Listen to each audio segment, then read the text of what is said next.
By way of starting, hi, thank you everyone for coming, and thank you, Strand, for having us. I know at least a third of my income goes here, so it feels strangely right. So I wanted to start with the rules of the game and then a short story, and it won't take very long, which is that I always find it very annoying when people who know each other very well do like public talks, because it usually always seems like totally lame, and that like it's all soft pitch and you already know what each other is going to say, and like that to me, people pretending is like a nightmare. So I had to invent a game that would make it fun, and because Lisa's fearless, she was down. And so I was thinking about all of the books that Lisa's ever mentioned in passing to describe things, which are like thousands of books because Lisa's a reader, and me too. And so I started thinking about this bizarro idea of like a Lisa Yuskavage reading list. So without having ever talked about these books, I made like a little list, and then I sent it to her, and then I read the books, and then I sent it to her like 2 days ago, and I said, okay, Lisa, this is what we're going to talk about. So you're getting the real deal. And the other part of it is a story, which is, one of the first times that we met, I was teaching at the Bruce High Quality Foundation University, and I had invited you to do something there, and you were kind of like, I don't think so, but maybe I'll stop by sometime. So I was talking, and then I see, like, in the back of the room, you come in like an osprey, like, silently, majestically, and watching the class, and I'm like scrutinizing your face the whole time, like, what's she thinking? And then afterwards, I was like dismissing the class and saying, okay, your homework for this next coming week is to read an excerpt of Rabelais' Pantagruel. And if you're completely confused by it, go look at Bakhtin's book, Rabelais and His World, because that's sort of why I'm into it. And Lisa came up to me, still osprey-like, and said, Rabelais and His World? I've always wanted someone to talk about my work in relationship to that, and I've like never heard anyone bring it up. And then I felt like that was like the first moment where we thought, we can talk about books and stuff. But curiously enough, I've never talked to you about that again. And so I wanted to say, why? You know, like, how did that book enter your consciousness, and what is interesting to you about it relative to your paintings? Can I come back to that? Yes. I have to think about it. The answer was carnival. The answer. Well, I mean, that's obvious. The carnivalesque. I guess, in short, just because, it's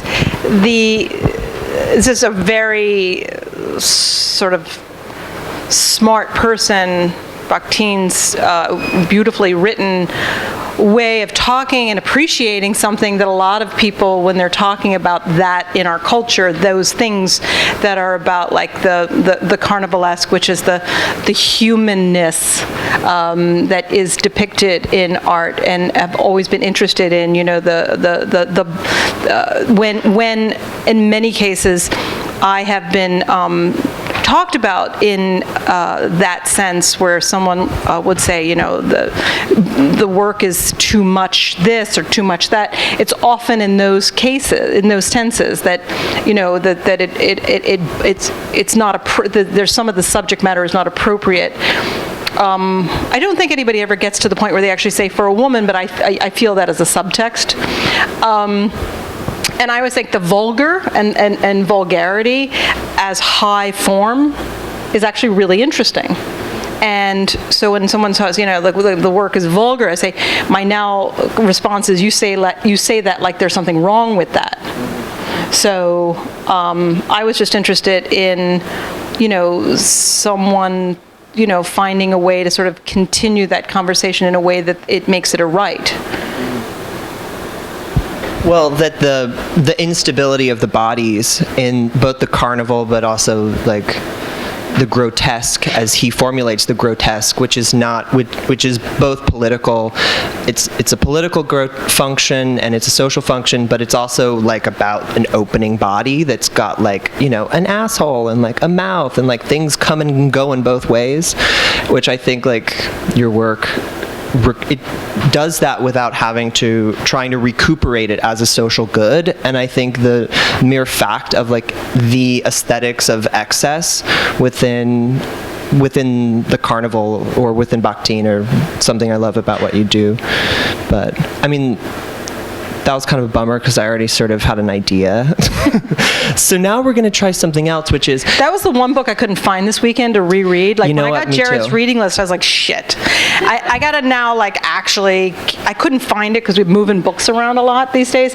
But I did find almost all of them, but it was like, that was the one that I knew you were going to hit me on. And I was like, I need something more juicy because it's been a while. The last time I picked it up was actually during Hurricane Sandy. We had to live in my studio for a while, and I was reading it during Sandy, and that was kind of intense because there was something about Sandy that felt very, obviously earthy, where just things were very unsettled and things were really tossed up, and it sort of felt like a perfect thing to read at that time. Well, to go to a book that I had never read before yesterday, which was a book that the only book I've heard you mention that you've said you've read like so many times, like 5 times, which is A Bend in the River. And I have to say, the only one of these books that we're talking about that I didn't like totally love, that I found kind of just upsetting. And something upset Jarrett is good. Yeah, you know what it is straight people having sex, but like hating it. Yeah, it's pretty dark.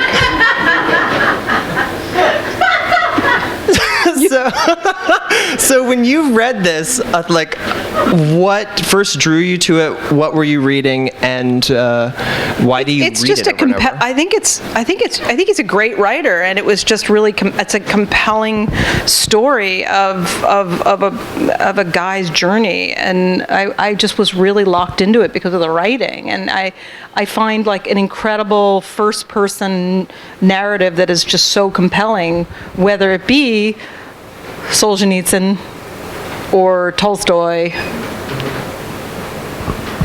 whoever I'm reading, it tends to, that's what draws me in usually, is an extremely strong first-person narrative that is very detailed. I mean, I thought that one of the questions you were going to ask me was, why did I read it 5 or 6 times in a row? Oh yeah, that was implicit. Because I think because I'm probably like a 3-year-old or something, where they like, tell me the story again. It was good. I wanted to read it again because there were things I didn't remember, so I wanted to read it again. And then I listened to it as a book on tape a few times. While you were painting? In some cases, while I was painting. It was really intense. And I wanted to sort of get to the point where I was memorizing it. Right. I could almost anticipate it. Maybe that's just was like a feature of just, I love fiction, and I think that maybe, maybe people want to understand how this relates to what they're looking at on the screen. Those paintings on the right, well, this is a shot of the Rose Art Museum where the show is right now, and the paintings that are on the right, the diptych, are paintings that were made in the mid-90s, and the triptych on the left was made more like 2011, 2010, something like that, and the paintings have always, what's really always been important to me in painting is, in terms of narrative, is a nonsensical non-narrative, which it kind of would lead us to when we were talking about, interpretation. Like, a lot of times I have been accosted with, tell me what your paintings are about. Like, what is this about exactly? And I actually don't necessarily necessarily have that answer, nor am I interested in that answer. I'm interested in the ways in which, because I put them together not knowing, therefore how would I know? And they're actually living things. One of the things that's really important to me in making art is that I get the sense that the art, the thrill that Dr. Frankenstein had when, the creature got up and moved around. Maybe the creature wasn't good looking or wasn't, particularly fluent, but it breathed, it moved, and it was alive, and that was the thing that I really wanted. So in terms of fiction, I think it's like getting more and more specific about place in the more recent works, where in the past they weren't as much about a place, they were about a state of mind. So what I wanted to do with these more recent works was to kind of add things without giving anything up. The color field thing stays, the sense of the sort of intensity of light stays, but instead of it just being a color field, it's like a color field that describes a particular kind of landscape or sky. And yes, that was made up. Phyllis asked me, well, we were talking about landscape and the paintings, and I was saying that they're all invented. Well, going to this, I kind of don't want to leave the question of first-person narrative so fast in relationship to A Bend in the River. One of the things I thought was interesting, so the premise of this book is the main character lives on the east side of Africa and takes a job or a business in the center of Africa, and it's a kind of militarized tribe comes and takes over, and then he starts having an affair with someone's wife, and it's pretty straightforward, but he's not a particularly likable person, and I thought that was interesting to be in the mindset of this guy who clearly doesn't like women and who has these several layers of displacement in relationship to the society in which he finds himself, because he is of Asian descent within a Muslim within an African context who has a kind of multiple tiers of power that shift, both racially and socially. But he likes that woman, that sort of magic lady that he ends up taking the son in. He ends up really liking her, and that's a mistake. It's always interesting that way. The woman with the grubs, that sells things. Yeah. Zabeth. But it seems like to inhabit the mentality or the narrative of someone who is not cut and dry good or likable, I feel like there's a huge amount of moral complexity with that. That's why this is a good novel. Well, and it puts the reader in a position to be able to be empathic towards someone who's unpleasant, and I find that really exciting to be changed. I read to be changed. I look at art to be changed, and I kind of want someone to change me, and growth is an important factor. Sort of to find a book and say, as I'm reading, I'm like, check that book, and but it has to be great literature to get me to do that. I can't just read a bad book and have that work. So that's why that book was so important to me, and I just kind of wanted to, and it's so, it's a place that I don't want to go. I don't ever want to visit that place at the bend in the river, right, in that particular way. That didn't, I also like the description of his shop and, that whole sort of weird life that he took on. Anyway, but I think what you're getting at is, in terms of my work, I think is the idea of being willing to have the work be unpleasant. Is that where you were going? Yeah, it was a question of what is the limits of identification or empathy. Well, like this painting, Rorschach blot, where this is a really large painting. I'm sorry that it looks so bad here. It looks good in the book, but the image on this is a diptych called "Transference Portrait of My Shrink in her starched nightgown with my face in her hair" on the left. Why does everybody laugh at that? It was and then Rorschach blot on the right, and they were obviously a I made a diptych that didn't look like a diptych, but were in my mind always a kind of a spiritual diptych. Obviously, the subject is the same. Transference and is what gets read through Rorschach's, and that Rorschach blot I intended to make really grotesque. It was looking at it after, I don't know, 20 years after painting it, I saw it in a way as something that I'd never seen before, which is almost a female centaur. And I realized that there is and centaur in the sense that centaurs, I love centaurs, like Picasso centaurs, like they have these giant boners, and they're kind of running amok, right. They're sexually running amok, they're all id, and they're kind of these great characters. And you realize you don't see that, you don't get to see that, and especially if they have this kind of there's a kind of a grotesque side to it. People don't want to let women be that in high art. It gets taken away. I mean, they can do it in low, but they can't do it in high art. Well, one of the books that I told you I wanted to talk about was Master and Margarita, and the second half of that book, when Margarita is flying around and she's the queen of the underworld, is so incredible. The whole second half of the book, I was just I can't even believe you can pull that off. But she's not really gross.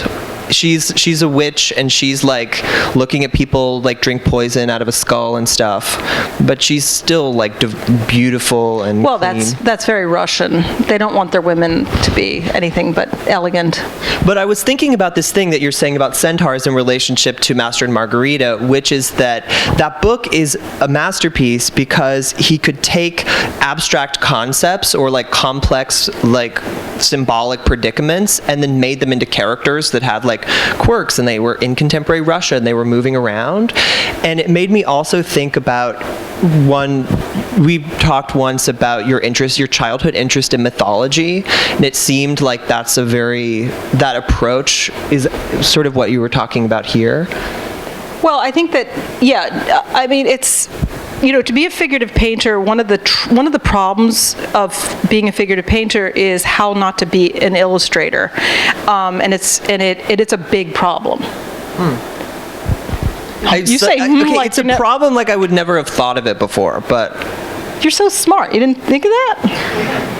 I swear, this kid. It doesn't bother me. His surprises. What do you mean it doesn't bother you? No, I'm never is this an illustration? I just know it's like pornography. No, is that what you're saying? It's like pornography, you know it or you don't, and that's not a real distinction? I don't know if that's what I was saying, but I think what I was saying is to paint, let's just say from the point of view of the person who's making it, it's a very difficult problem to find your way out of it. I was talking to a young woman here who was making figurative paintings, and I would imagine that's something that, how do you do it so it's not illustrating the image is not being illustrated? It has to be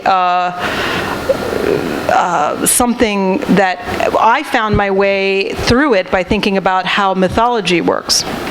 And I think that's your question, is that when in Greek mythology, which I obsessively read as a kid, I was raised Catholic, but I kept reading that and getting in trouble because it was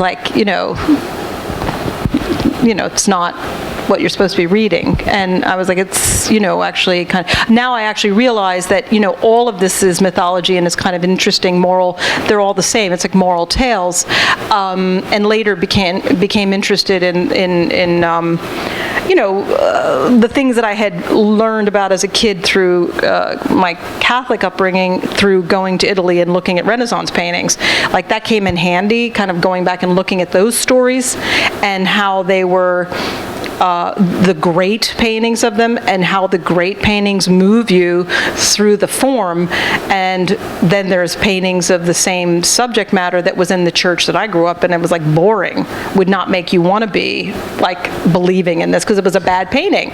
So it's like, that's the thing, is the power of form can actually really move people quite literally. And that, and so these going back to the mythology thing, is when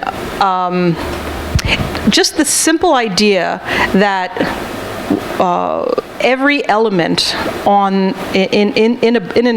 a mythology tale actually is personified as some sort of a character, and it has, they have a name, they have personalities, they fight with each other, and they're like bad guys and good guys, and it's like everything in the story, whether it's the wind or the water, everything is very powerfully depicted as a character.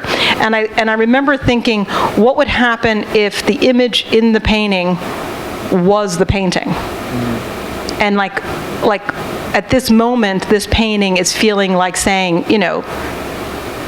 something kind of obnoxious. Like, I was pretty annoyed, and then having a good time making that show up as a painting. Like, I wanted to make these objects to be obnoxious as objects. Nobody cared about my work, so it was really fun. I was like, I might as well make the most obnoxious paintings possible. Take the opportunity. It's a really good time when if anybody here's a painter and you're at that moment where nobody cares about your work, if it's within your realm of what you want to do, it's just really good to do the paintings that you're probably not gonna, you don't want to get stuck doing, paintings to be polite at those moments. Yeah. I mean, I think that's one of the reasons Master and Margarita is so good. It's like, who knew if that was going to get published? It was like, you almost had a sense that he was amazing himself, or he was delighted. He was doing exactly what he wanted to do. Well, the thing about that book that I remember, because I read it 25 years ago, is how it influenced me was actually the paintings that I just painted that were in my last show at Zwirner of Dude Looks Like Jesus. I was really interested in that story about how it also sort of reminds me of that, the song Pleased to Meet You. What's that Won't You Guess My Name? Rolling Stone song. What's the title of that song? Sympathy for the Devil. Thank you. I'm obviously always involved in high culture. I almost felt like he read that book when he wrote that song. Whoever wrote that song, I almost felt like whenever I heard that song, I thought, that sounds like Master Margarita, because it's like, the idea that the devil was lurking in Moscow, and in reality, my husband is the influence of a lot of the Russian stuff, because my husband's from Moscow, and during Soviet Moscow, and just the idea that there is this bad, evil thing that is encroaching on these people, and that there's always lurking in the background, and that this was this character, and it kind of would come and go. And so I had read that when I was at Yale. I got out of Yale, and I got this Fine Arts Work Center in Provincetown grant, and it was before they fixed that place up. It was really just like you were painting in your little room, and I decided to make paintings that I would never get a chance to make again, I thought, until I just did, which were paintings about Jesus and his buddies. and I have never had more people be so shocked at an opening, which was interesting, because the intelligentsia, they fear that, and that you might be a Jesus freak, much more than an open vagina. And I found that really interesting. I thought that was and that's one, actually, years ago, I had a really horrible, scary neighbor, and he was always open his door, hey, what are you doing? And he was always talking to me about gross things. And one day it just occurred to me, I said, Mike, he said, what are you doing in there? I said, you go in there with a lot of pretty girls, my friends are good looking or something. I was we're reading the Bible. And he never bothered me again. Like, just shut the door, like, went away, like, Mike, hello, Jesus loves you, Mike, ha ha. Like, it was great, because it was like literally like kryptonite to that guy. So I figured it out, but I also realized, like, in art, it kind of has this funny thing where it's like, ooh. So I did that while I was, like, the wind was whistling through this little place I was in Provincetown, and I was kind of exploring in those paintings the idea of this kind of, that it was always like this weird Jesus thing was off to the side, and the real action was going on elsewhere. And they sucked. These paintings were really bad. If you want to see them, I did put them on my website, which is, they're 1987, and they just, like, they're like really, they don't exist. I ripped them up, but I did take pictures of them. But I've always been fascinated by how to, play with that, because it's sort of like the idea of wrongness is always changing, and, like, what is wrong? What is kind of a provocative thing to myself first, actually.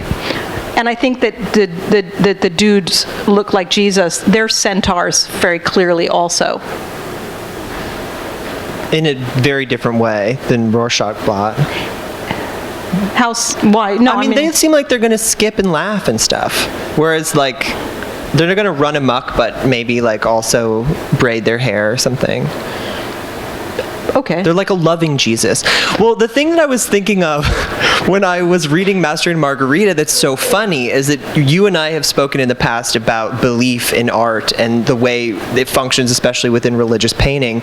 And the whole premise of why the devil can run amok in Moscow is that, like, the official ideology is that everyone's atheist and they cannot admit that the devil's real. And so the devil's, like, taunting people, like, so, like, is it true no one here believes in the devil? And they're like, no, we're not barbarians, of course we don't. And he's like, oh, okay. It's a good, and then he's like, this is a great place to be Soviet and be totally evil, right? So it's like they sort of, like, unpack that bag and stays a while. But he kind of just lets them do it. It's sort of like the intensity of their refusal to question their worldview is what allows them to get endlessly destroyed. And the devil's almost like, he's not even like a bad guy. You're like, oh, okay, he's letting them destroy themselves, which is why that book is so good. Also, it's just so imaginative. It's one of the only, I was reading it, and I feel very few times when I'm like, I can't believe someone made this. Well, 100 Years of Solitude has a similar feeling. I don't know if you read it or when the last time you read it, but it's like, you cannot believe that, And how does that... Magic realism, in a sense, someone who creates a full and believable world where things don't even make sense in many cases. Like, in 100 Years of Solitude, like, all of a sudden, it starts raining flowers when this priest dies, and the priest's name is the Pup. Which is like, you just buy it. It's amazing. And it feels very Latin somehow. When you go there, you understand it. So to go for a second to Transference Portrait, one of the other most delightful books that I read in this experience, and I got it because you were rereading it this summer, and you were, like, mentioning it, and it's called The Silent Woman, and it's by Janet Malcolm, and it's ostensively an analysis of the writing, the biographies of Sylvia Plath after she had died. Obviously, there were all the writing is after she died, and basically the very complex, like, personal reasons that mythologies about people get interpreted and created the way that they do, and Janet Malcolm then kind of gets herself involved in them. And so I wanted to know, what was this like when you first read it, and why did you read it, and then what was it like rereading it? Well, I first read it because I guess it was in the 90s I started to get, like, bombarded with weird reactions to my work, which I felt very happy to have struck that kind of gold where you actually get a reaction, because it's also extremely hard to have anyone care about your work whatsoever as an artist. So I was not being a brat about it. I was trying to understand what to do with this. I wasn't prepared. I wasn't sure, like, am I supposed to not read it? Am I supposed to read it?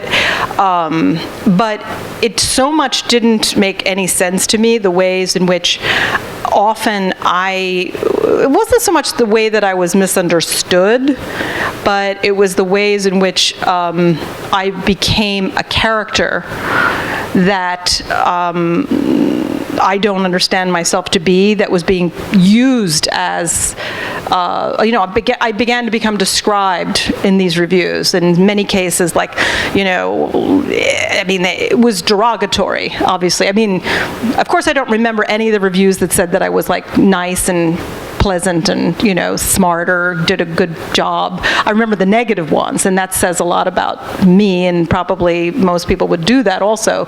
Apparently Bill Clinton would do that too, so. You and Bill. Me and Bill. But it's like, focus on the negative as opposed, but I think that I was being bombarded in a way that I didn't understand. And you said, speaking of Transtern's portrait, because you say, that I told you that my therapist, I was just like, what the hell? I don't understand. Like, I remember one in particular said that I was born with a silver spoon in my mouth, and I was like, I wish. I mean, I don't wish really actually now that I was born any differently, because, you are whatever you make of what you came from, and, but at the time I was like really proud of my struggle, and I was like, how dare they, like, not get that right? Yeah. Like, I wanted to, be like, hey, I grew up really poor, like, well, how can you interpret my work through these ridiculous lenses? Because that was the worst part of it. It was then that lens of me being a very wealthy kid became the lens through which a critic was reviewing the work. And then, and I felt like whoa, like, what do I do? Do I have a defense for this? And so my very wise therapist told me, oh, well, you might want to read this book. So she lent it to me, and I read it, and I just reread it this summer. I'm not sure why I decided to reread it this summer. I really have no idea what made me reread it this summer. Can't remember. But I just decided to, because and then at the same time, but anyway, so I was when I reread it this time, I haven't gotten all the way through it. Janet Malcolm herself actually is much more present to me. In all my rereadings of everything, since you told me what you were going to talk to me about, the person who read things at 20, versus 30 versus 40, now I'm 53. I actually now relate to things,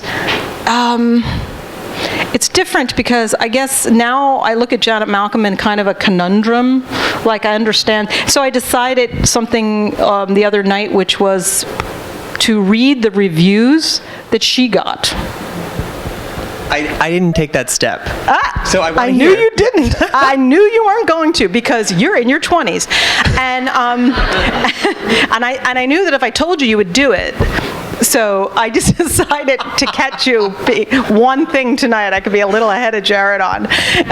He's so quick. I mean, I read A Bend in the River yesterday. I mean, it was like, it's like, that's what he did yesterday. But I was just, one of the things that was interesting was I was like, I wonder, because the book is so much about how she stops, it became about other people owning her through her work, and the ways, the misinterpretation. Also, Ted Hughes and the Olwen, is that how you say her name?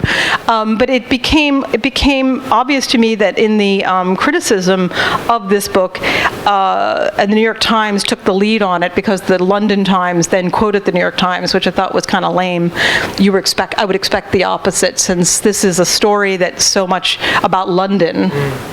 That they pretty much take her to task for being on the side of Ted and protecting Ted. And then also made me want to read Ted Hughes's most recent, the biography. It seemed like that was a real shit show. And I am not a Sylvia Plath fan. I read those books, when it was appropriate for me to read them. They say sophomore in college type thing. And the ways in which Olwen calls the feminists. She had some raggy way of calling feminists. So she called them something. The libbers. Libbers, yeah. Yeah. So I'd like Elwyn sounded cool. The way she sounded like a real. It sounds like a drag in a way to be her. I wouldn't want to spend the rest of my life dealing with my sister-in-law's thing. Oh, just so it's clear. Ted Hughes' sister, Olwen Hughes, was the literary executor for Sylvia Plath for a long time. And so anyone who wanted to write anything about Sylvia Plath or permissions to reprint it had to get approval from the Plath estate, and that meant Ted Hughes' sister, who was almost a Cerberus for Ted Hughes, who comes off sort of as a sweet guy, a completely intoxicating nice person, because he's never involved. It's always her. But also, there's the estate of Diane Arbus it's an interesting relationship, because Diane Arbus, her family will not let anyone use her images for anything outside, they have it completely locked down.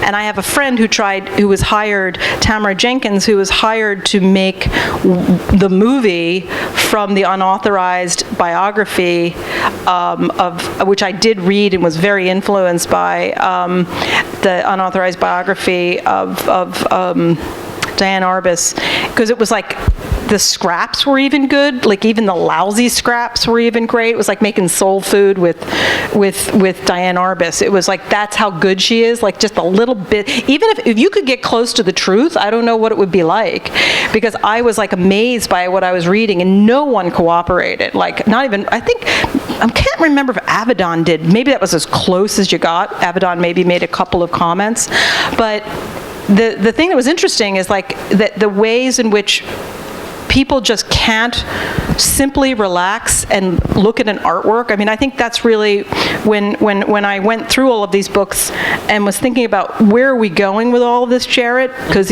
I think most of these folks want to know about the paintings more than the books. But I think, which is, maybe not. But I was going to say that I think that it's really just sort of in the end, what I took out of all of these books that we talked about and thought about is the the last one, which is the one we talked about yesterday morning at length, which was the Sontag essay Against Interpretation, which because it's 10 pages, I managed to get the whole thing read yesterday again, and I read it in my 20s, 30s, 40s, and 50s now. And what I read yesterday, and Against Interpretation, I think is really, the takeaway tonight, which is her main thing in that essay is she's so, I was going to say, there's probably a couple of thousand people on the planet that had a brain like hers, and it must have been really lonely for her to be that smart at the time she was writing this. And great art was probably an incredible solace for her. This is my takeaway from that book. And looking at great art was probably such a relief to just, the last line in the book is to let it be erotic and don't interpret it, because what she loved about art was just to be to look at it, and it's she just liked art to give her a lap dance. She wanted it to come at her and be, she says, let it be erotic. Right. She wanted it to come to her and be a succubus or an incubus and sexy. And and what I realized is she was these people who were she talks about the intellectuals ruining it for her. I took it as a very personal essay yesterday when I read it, as opposed to reading it before. I took it as her kind of fighting to get the people around her who probably kind of just like 20% dumber than her. And how annoying it must have been to have to keep listening to them. Like, why do you keep wanting to talk about this stuff? Why do you want to know? Why don't you just enjoy it? She talks about the better people who are writing about art as people who can actually, Peter Sheldon does come to mind, and I know you admire Peter. It's like someone who can just describe something and is an experience, like taking a ride on an artwork, with an artwork, and not having to say, what exactly do you mean, artist? And want to like take it apart and like gut the artist. It's like reminds me of that fable, where it's like the farmer with that noisy chicken or whatever, the goose, and he decides to cut the goose open. If I could just cut the goose open and take the eggs out, and then he's like, oh shit, I just killed it, and that's what she's arguing for, is just like let it do its thing and don't try to possess it. Don't ruin it for everybody. And I think she's really talking about don't ruin it for her. Yeah. And I, as a viewer of art, as a reader, as a person who looks at movies, I actually really do, as much as I often would be like, it'd be so amazing to be able to have dinner with so-and-so, like if I could have the fantasy dinner where you bring people back from the dead, and Fong tries to do that every Saturday, but you bring people together and you have this dinner. But I think, it's like, that's fine, but it's like, I don't really desire to know exactly. I wouldn't ask them, what exactly did you mean? Because I actually prefer what I think. I enjoy my and to go back to the transference portrait and the Rorschach blot, those were paintings that were clearly, can you go back to those, who's ever controlling this? Those paintings were a kind of a throwdown to talk about this issue, which is everything is a transference. Allow it to be a transference. Allow it to allow yourself to interpret. The same 10, 15 Rorschach blots have been used throughout the time, and they don't change. But apparently, people's interpretations of them do. How can anyone look at? I mean, I remember when I was in school and we did go to Rome. I would think I was the only kid. And this wasn't the Soviet Union. This was, Philadelphia kids going to Rome, looking at Renaissance paintings, and all the kids were either Jewish or atheists. And they were like, I didn't know that, like, having studied that stuff as a kid would come in handy. They'd be like, Lisa, who is that? And it was interesting because, like, I sort of was like, well, why do you need to know? Like, can't you just look at it? Like, but it was sort of like, okay, I'll tell you. But it's like just this gripping need to have everything explained. And I think that the thing that I really also felt after rereading Sontag yesterday was, I'm looking for an audience that has enough self-confidence to not know, and is not so insecure that they need to like berate the artwork. If you don't like it, that's fine, but just allow it to unfold, because also, just like these books I'm saying, they have changed as I have changed, as the circumstances of my life has changed, and that the works will always change as we look at them. So I guess what I'm asking for with these paintings is a conversation with the viewer and with myself about interpretation and not, and just allowing these things to be alive and changeable. So, given the thematics of everything you just said, which is extremely moving, I want to close with one final thing, and then we'll open it up for people who have questions about, like, paintings and form. But, the normal things. But one thing that struck me in what you were saying is that, okay, once I've heard you say in passing that Wallace Stevens is your favorite poet, and so I want to know. This is my copy. That's your copy. Mine is more like this. Look at this. This is my copy from Yale. And the reason why I got into him is because my friend Jessie Murray was into him. And so the embarrassing thing is the way I marked the pages back then, but I sort of, I was in my 20s. I wasn't as sophisticated as you. I put this like sticky stuff on it, but it helps me find the pages. So when you told me you were going to talk about it, I was like, well, I might as well bring my copy because it opens right to that page. Go ahead. Well, I wanted to, so once you sent me this poem in a text message, and I don't remember what we were talking about, but I think it came with a note that said, "This is what it's like to be in my studio," for me to be in my studio. Yeah, for you to be in your studio, and so I want to read it and then talk about it. Kind of a tattletale. Me? That was private. I mean, we all know what Janet Malcolm's about. I'm dying to talk to her, by the way. Anybody here knows Janet Malcolm? Malcolm, let me know. Okay, so this is the Snowman. One must have a mind of winter to regard the frost and the boughs of the pine trees crusted with snow, and have been cold a long time to behold the junipers shagged with ice, the spruces rough in the distant glitter of the January sun, and not to think of any misery in the sound of the wind, in the sound of a few leaves, which is the sound of the land, full of the same wind that is blowing in the same bare place, for the listener who listens in the snow, and, nothing himself, beholds nothing that is not there, and the nothing that is. And in a lot of things that you said tonight, and that you've said not tonight, I've sort of meditated on this, especially the end, where beholds nothing that is not there and the nothing that is.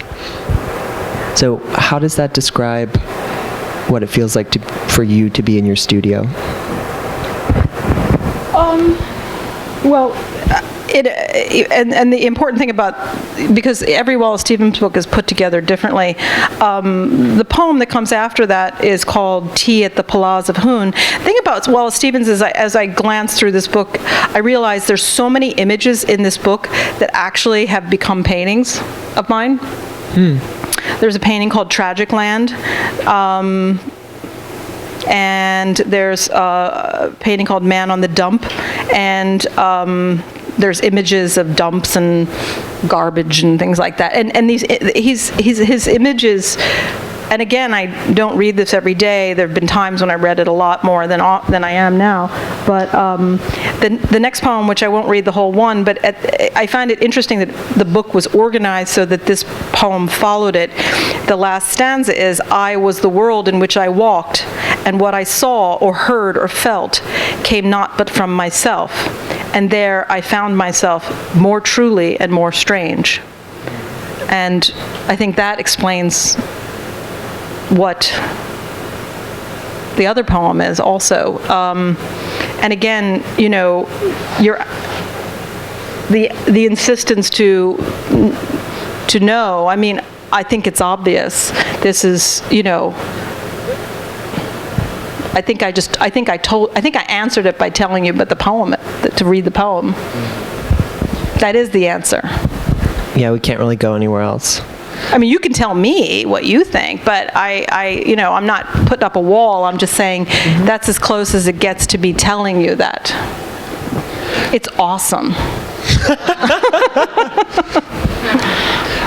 So does anyone in the audience have a burning question that they would like to answer? Kaylin is so happy to come around with the microphone. Questions? You're going to ask me a sneaky question later. Come on. Hi. So in your most recent show at Zwirner, the paintings had taken on a grisaille quality to them. And I wondered if you could talk about what it meant to transition from previously working in lots of saturated palettes to a more grisaille.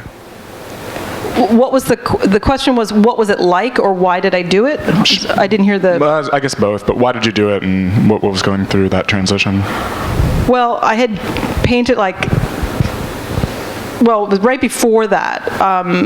What I find in my work is that my work has these peaks of, like, I take something really, really far to the point where I almost can't stand it anymore. I actually get sick of myself, and I push that saturation to the point where I made about, and if I don't count small paintings, probably like 10 green paintings. and it was like so extreme.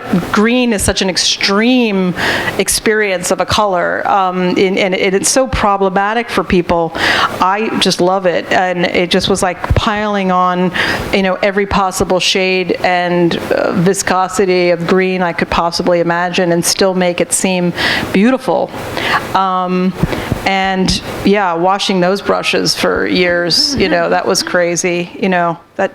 And anyway, so I got to the point where I had always been, every so many even within these bodies of work, I would find myself making a painting that was like a grisaille, and for those of you who don't know what that is, it's basically a painting made out of grays. And I would have these. I had this thing what I would return to, which was a painting every 10, 15 paintings, a grisaille with like kind of a flourish of color, and it just occurred to me, and. Also, there's a lot of unexplained things about why I do what I do, and yet I don't really know. I mean, I could try to like beat my head like against a wall and try to remember the exact thing, but it was like I kept seeing the color silver. I just kept seeing silver.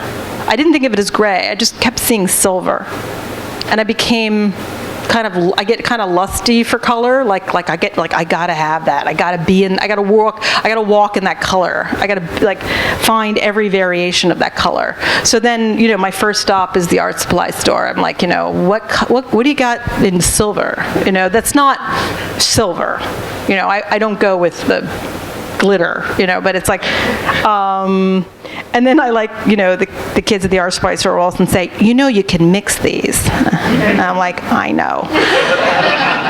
I want you to mix them. And then after that, I'll mix something after that. But I want what you got. So then I buy every possible variation of that color, and then just start to feel around in the dark for what it is I'm looking for. And then sometimes I hit it. And I sort of became interested in this idea of kind of having these grisaille things then with this congiantismo moment. And in Italian Renaissance painting, there's an amazing book. Here we go, talking about another book, Marcia Hall's book, and they don't have it here because it's out of print. Somebody needs to put this book back into print. It's in the library, if you want to go to the library and look at it. It's called Color and Meaning in Renaissance Painting. And Marcia Hall taught art history at the school I went to, and I did not take her class because I thought it would be too hard. But it wasn't called Color and Meaning in Renaissance Painting. I just heard she was a hard teacher, so I skipped over her. And then later I was like, oh shit, I really, I could have studied with Marcia Hall. But anyway, I probably wouldn't have liked her at that point. But she probably was a really hard teacher. But she writes this amazing description of the modes of coloring in Renaissance painting and breaks it down in a way that I was like, I always thought that was what was going on, and nobody ever taught it that way, because in my time in the 80s in school, people were so conflicted about figurative painting. And in the Renaissance, they weren't conflicted about figurative painting. So that's like, there's like modes. There's like, just like, well, this is how you do it, you know? And then later it became kind of like, let's just shuffle the information around and confuse everybody. And I started to like try to find ways of ordering paintings, like, because I find that order in paintings is how paintings are best made. So I started to study paintings and started to notice these kinds of repetitive ordering. And then when I read Marcia Hall, it kind of confirmed what I had been seeing. And one of the modes of coloring that she talks about, which I'd never heard of before, but had seen in paintings, was called congiantismo. I'd heard of sfumato. I'd heard of chiaroscuro. I had not heard of unione, but I had not heard of congiantismo. Congiantismo is literally, it means to change color in Italian. And like, we lived in Rome, and like after I read this book, like there'd be like ads on buses going by with like eyeshadow, and it would say congiantismo. And I thought that was really funny that it's not a fancy word in Italian, just means changing color. So the angel wings in, let's say you have an Annunciation painting, and the palette of the painting is all, let's say, realistic, sort of like shades of normal color, browns. Most of the world, if you look around you, is browns and grays. So like Mary, being a human, would be in her normal colors and the place that they were sitting, and then the angel wing would be like a rainbow. And Marcia Hall said that they would reserve that to show when the supernatural had arrived. And I thought that was kind of amazing. And I was like, wow, I want the supernatural to arrive in my paintings. You know, because I also have always thought that paintings do have a supernatural ability to be like a seance. Like, I have literally laughed at jokes that painters put in their paintings 500 years ago. And I wasn't like trying, I was just like cracked up. And like Caravaggio is hilarious. And you just like, you just can't help yourself but laugh at some of the things that when you realize, like, you know, like the dirty feet, you know, like, and you know, like the pilgrims trying to get at the baby Jesus, and Mary's going, get away from me, you know. And it's just like his humanness comes across. But the fact that we can sort of talk to them and understand their humanness is a seance. That's how seances work. It's like we're talking to the dead, and they're giving us, they're giving us, you know, like real feeling, and that's kind of an amazing thing. So. I guess that's why that was interesting to me. And also, I was interested in how some of the paintings, can you go forward? The paintings on the left there, there's a diptych called Day and Night at the Rose Show. And those were paintings that I made that were using, it's a kind of a short little period of my work where I used actual penthouse paintings. There's a funny interview in this book that this event is about. Katie Siegel asked me about buying the penthouses, and I won't make you read it, but I was telling Katie, actually I was in this neighborhood somewhere, I went down into some basement and went to buy I decided to buy the penthouses that I remembered seeing. That was the rule, was like I had to have seen this as a kid. Like I couldn't just buy any penthouse. So of course it was the 70s, and so I was like looking through the racks, and this guy comes up to me and he says, "Doing research?" And I looked at him, and this is, I think, very telling, and we can sort of end it on this note, because this is very telling about my personality that drives the work. I said, "I'm doing whatever you're doing." Because I didn't want to give up. I didn't want to like admit that I kind of was doing research. I like the idea, like, well, maybe you're doing research, you know, or maybe I'm looking for stroke material, dude. You know, get off my back, you know, whatever. I wanted to be the dirty old man. I didn't want to collapse or, you know, give up on this sort of possibilities imaginatively while I was there, that I didn't want to be good. I didn't want to be like safe, and I thought that was important. And it's sort of kind of just to end that. Any other questions? All right. I have 3, I think, short questions. I have a bad memory, so ask them one at a time. Yeah. Ooh, that was loud. The first question is, do you paint directly, technique-wise? I mean, do you dive into it with color? Are you a painter? Are you a painter? Yes, I am. Okay. So do you go in right with your full palette? I mean, yellow, blue, or do you do like one layer at a time? If that makes sense. You mean one color at a time? I mean, like, do you do like a gray and white, for example, layer, and then sometimes dries? You know what's a little frustrating for me to answer the question for you? I mean, I'm happy to answer. Is that I don't do it the same way any couple of times. I mean, I have ways that I go back to, but you know, sometimes I do put a umber down and then do the drawing. Like an umber white down. Yeah, and then try to like give myself some sort of structure to like a drawing in tone to go with. Yeah. But I ultimately then really need to be able to cancel that out. And in some cases, I don't paint like Van Gogh, where I paint right, like wet into wet and get in and out in the day. You know, that's always the idea, like, wouldn't that be amazing?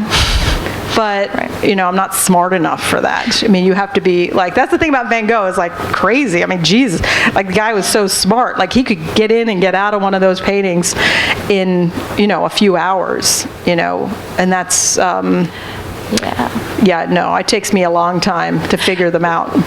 Okay, and then my second question was, what led you to creating these like worlds in your last 2 shows, with like the villages of these women wearing, you know, their scarves, and well, like what I talk in terms of the whole against interpretation thing, I would be curious what you think about why I did that. Actually, I feel exactly sort of the same way. I'm a figurative painter as well, and so that's what I'm asking. Did you just sort of feel like it would be really beautiful if you added this world and basically make these characters have like a place, or feel I can like always they belong? I can always talk about like that's a big blonde jerking off.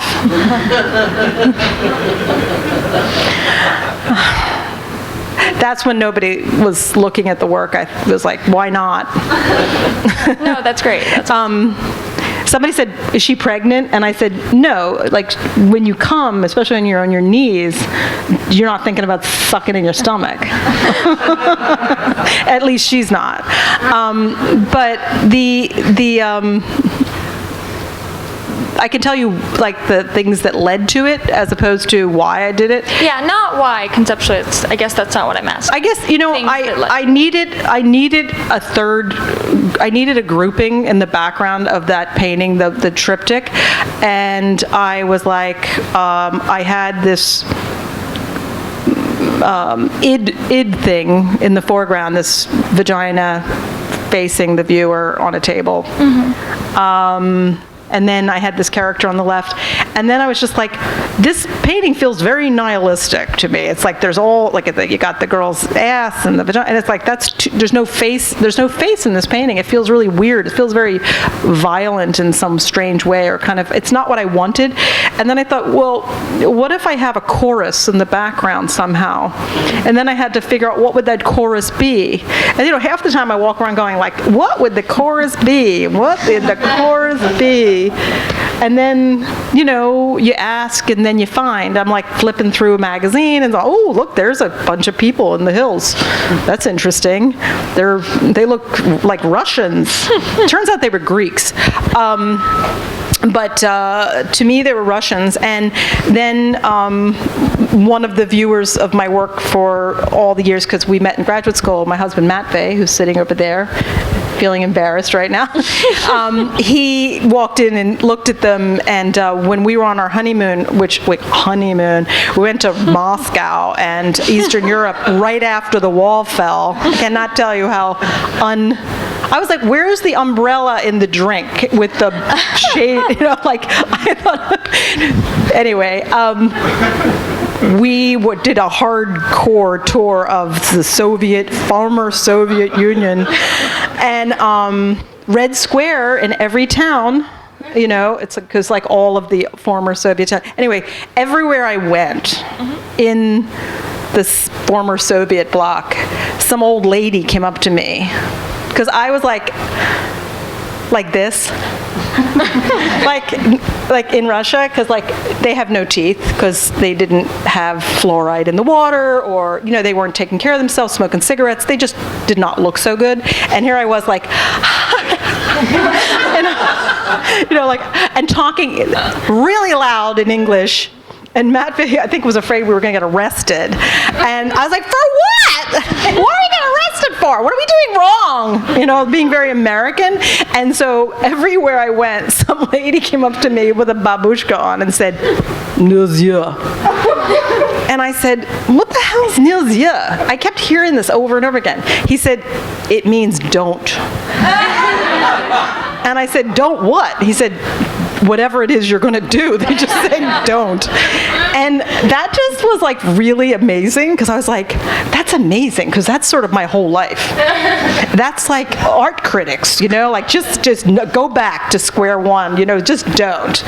And I love that, and I sort of thought it was like just all the naysaying, and I just like kind of decided it was kind of a great play on that, and just sort of like I like the idea of it. But it's the most important part of those characters is none of this would mean anything. Those ladies saying don't to another person would have not meant anything, but to me, I have such an inner don't button, like Lisa, just don't, stop, why, you know, you can't register a damn thing. Like, it wasn't until I got chihuahuas, I saw chihuahuas everywhere. Like, look at a chihuahua, it's a chihuahua. Oh my God, a chihuahua. Like, I hate it. I didn't look at them. You know, it's like you look at, I guess when people have babies, they do the same thing. It's like you obsessively only know that is which is you within you. And that is part of this Wallace Stevens thing, you know, that the world in which you walk. And so obviously to expand the world in which you walk is part of the goal also, through experiencing life in reality, but also through art. Third question? That was a great answer. I thought they were actually Russian babushkas as well. That was my educated guess. My source material turned out that they weren't Russian. They turned out to had been Greeks, as I read the caption finally later. But it didn't matter, because I just took what I needed. Right. Really quick. So in your last show, or a lot of your shows, you do these like the small paintings, you know, like, are those studies for your larger paintings? Or sometimes they are, and sometimes they're not. Okay. I just recently put together a catalog raisonné and let it go live on a website, and almost every bit of information is there in terms of like which things have related works and keywords. And I intended to make this, I really liked Gerhard Richter's website, although I found it, you know, Gerhard Richter-like. I was like, well, can we do this but not have it be like Gerhard Richter? Because you know, that a lot of it was in German, and I was like, well, I can't get too far in this. But I love the idea that it was like kind of like you kept opening doors and going down different doors and rabbit holes, and we're basically almost completely finished with it. We're going to add some other sections to it. But for you, like in terms of studies, there's a lot of information there. Small paintings. So if you look at small paintings, and then if you click on any of the small paintings, it'll show you if there's a related large work or drawings. Well, thank you. Just actually, thanks. I think a lot of young female artists adore the idea that you mentioned from a distance of being the dirty old man. And you also talked a little bit about the limitations with centaurs and high versus low art with women. And I think that your work has this sarcasm in that it's unapologetically beautiful. So I was hoping you could speak just a little bit more about the line you walk between irony and earnestness.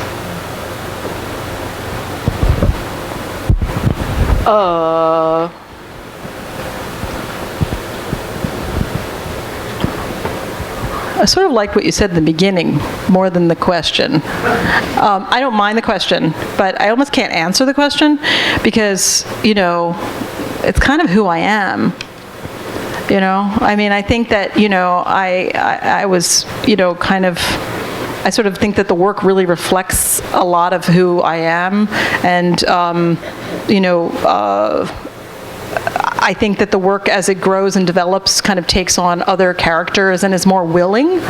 And what did you say in the very beginning? You said something like, we like that you're allowed yourself, we young women like that you allowed yourself to be a dirty old man. I was going to say, I think that a lot of women like the idea of being the dirty old man, but that's really from a distance. When you actually are in the situation of being a dirty old man and having that scenario at the Playboy situation, I mean, there's a lot that is grotesque but also beautiful to it. It kind of plays with that idea of irony and beauty and gorgeousness, but also something. But it sounds like you're asking me, like, also like you just want to, like, be able to I think it sounded to me like you were asking about having the nerve to do that. Was that what you were saying? It's not so much the nerve of being ironic or sarcastic or grotesque, because I think that doesn't take a lot of nerve anymore, maybe 50 years ago. But for me, what is so interesting is that your work walks this very fine line between earnest and ironic, and that is so personal to you. It's not that I think that, like, being sexual or ironic is something that's really difficult to achieve, but what I think is really specific to your work that I really appreciate is that it's in between those two. Mm-hmm. And so I was hoping you could speak more to that, or about that, and how you found that line. Well, I mean, I think that I've been working very hard over the years, not just on my drawing or my painting skills. I think I've worked really hard on developing my emotional pitch. And part of the reason why I mean, it's been very important to me. It's actually, like, been a very long, arduous project not to be afraid to face the things that I might fear. We all are, we're not ultimately that different as people, but we tend to, especially as women, sort of find, like, you wouldn't want to admit to certain things about yourself, you wouldn't want, and it's just like, I had to work very hard to develop that as if it was another element in the work. And I think that that's the best I can tell you, is that I think that you can't leave that aspect of yourself. If you want to make work that does that, you have to work at that. You have to work at yourself as a person and not be willing, and not cut off, like, if you want to tell, I mean, I'm sure Tolstoy was not, in therapy, but, somehow managed to do it. But I also never, I didn't pull that chip of being a genius when I was born, so I had to, like, claw my way to the place where I'm at, crack out of, I was born in a more, normal environment where people said, what the fuck you do? What are you fucking looking at that for? What are you doing that for? Like, why? It was not like, oh, here, listen to classical music. It was like, what's the matter with you, Yuskavage? Why are you doing that? So, like, basically, I wasted a lot of time in my life trying to get past all that kind of naysaying. So, and then, I think I also found my own way by doing that kind of work. And I think it's important I think it's what really you're asking. It's like the sincerity behind it is that it actually is sincere. I'm sincerely an asshole. Well, this question I'm really interested in, too, in the extent that for some reason this summer I felt on this, like, David Foster Wallace, like, hole where there's this thing online called David Foster Wallace Audio Project where you can listen to, like, every interview he ever did, and then I did that. And when you do that, much like the experience of reading the Janet Malcolm book, you just find it so horrifying, the process that the people get submitted to as an artist, where you're asked the same questions over and over and over.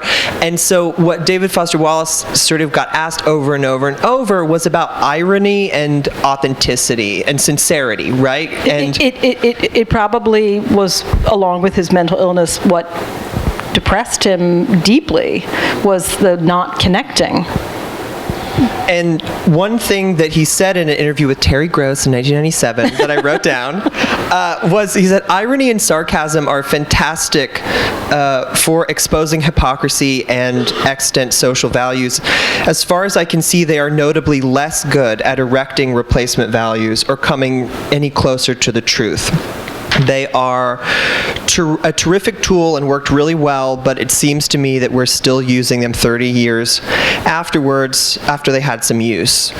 And through listening to David Foster Wallace talk, I really it made me think about the relationship of your work almost generationally in the 90s, and I know you were deeply interested in him, and so he gets cast as like Mr. Sincerity, but in fact the work is extremely stylized and complex and self-aware and funny, and I know that he matters a lot to you, so I was interested in hearing about that. Well, actually, I kind of just wanted to switch to this quote by Michael Hollebuck in relation to what she said, is that, and now I wish I had known you were going to ask this because I would have actually reread it and got to get it right.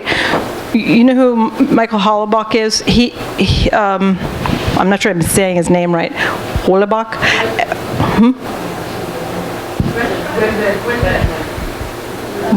What, Red Drum? Red Drum? What are we saying? Well, I can't, well, he's a writer. He's a French writer. I kept hearing Red Drum. Well, you know, in The Big Sleep, when Humphrey Bogart comes in and Lauren Bacall's sitting on the desk, and she's like, "You do come in. I thought you were working from home like Marcel Proust." And he says, "Who's that?" And she says, "French writer. You wouldn't know him." Red Rum, you wouldn't know him. But someone is interviewing him and asks him about irony, and it's actually an interview in the Paris Review. They're online, and he says, that being ironic would be like he didn't mean it, but he does mean it. It's like the difference between, he was like saying something like the difference between da-da-da and irony is like, one, you don't mean it. And he goes, and of course I do mean it. Like I mean to be, whatever, provocative. He's talking about being a provocateur and whether or not he means it. He says that, that one kind of person, like I said, it's like a little bit foggy, but he's like that a provocateur in relationship to that, like, do you mean it versus you're just trying to be provocative? Do you provoke to do something, or is it just, do you mean what you're saying? It just happens to be provocative. And I think he's a very interesting guy, But David Foster Wallace is the most recent thing I read was his biography, and it was so depressing to read it that I've almost blanked so much about him because I keep thinking about him as a person, which is terrible. And I like what you're saying about the fact that, these constructions kind of, that it's just hell to do something David Foster Wallace's work was very provocative in its form. But I reread it a little bit last week, and I found it kind of annoying. His work? Yeah. What about it? The way that but I think he seemed like he had manic depressive. It sounded like I was listening to a manic depressive. And I always feel like, like he was like he was being manic, and he was like so brilliant, but he was like talking, it was the one about, supposedly fun thing I'll never do again. It's so genius, but I don't feel secure listening to him because I feel like I'm with a person who might go off the deep end, and maybe it just I became more sensitive to that after joining him right into his suicide after reading the biography. Maybe that was a mistake for me to read that because it tainted the work for a while. But maybe I'll read it again when I'm 60 and like it again. But I found that, like, when I read, I like to feel that the person I'm reading is, like, I don't know, solid. And I didn't feel that he was solid. I felt like he was brilliant, but not solid. Well, yeah. Do we have to Mean. stop? Okay. Should we do one more question with We can do one Fong more. Dui? Sure. Not a question, but It's a poem. more like a footnote. Yeah, it's just in reference to her, especially with the snowman poem, because the time when Can you speak up, because I can barely hear you? at the time when Stephen was writing that poem, he was preparing for the great essays called "Necessary Angel." It was the time that he Unnecessary angel. yeah, necessary angel. Necessary angel. It was a kind of literary criticism looking back of history, especially from a perspective of modernism. Same time that, in fact, T.S. Eliot wrote tradition and individual talent. So they were both in dialogue with Ezra Pound. In reference to the beautiful quote I always love about reading, one could never understand a deep book unless one had lived at least one of its chapters. In the reference about Lisa answering you from a distance here, that she loved art history. She doesn't, not afraid from it. Would bring me to one of the great, the Kunin's quote. He say, art history like a big bowl of soup. Every time you stick your finger in there, take something out for you, but you have to put something back. That's it. A footnote. That was lovely. It's a great ending note. All right, everybody, thank you so much for being here tonight. Lisa will be doing some signing up here, so if you've already purchased a book and you'd like her to sign or personalize, Support the Strand. Buy a book. Strand, yes. I'll sign a book even if it's not my book. I'll sign your T.S. Eliot, your Wallace Stevens.